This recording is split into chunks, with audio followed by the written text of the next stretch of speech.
حضرت عبداللہ بن مسعود رضی اللہ تعالی عنہ سے روایت ہے، انہوں نے کہا کہ نبی کریم صلی اللہ علیہ وسلم نے فرمایا، میں آخری دوزخی کو جانتا ہوں جو سب سے آخر میں دوزخ سے نکلے گا، اور آخری جنتی کو بھی جانتا ہوں جو سب سے آخر میں جنت میں داخل ہوگا۔ ایک شخص جہنم سے گھٹنوں کے بل گھسیٹتے ہوئے نکلے گا، اللہ تعالیٰ اسے فرمائے گا جاؤ جنت میں داخل ہو جاؤ۔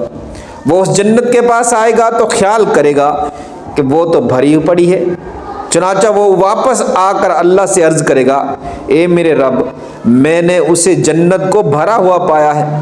اللہ تعالیٰ پھر اسے فرمائیں گے جاؤ جنت میں داخل ہو جاؤ، تمہیں دنیا اور اس سے 10 گنا زیادہ دیا جاتا ہے۔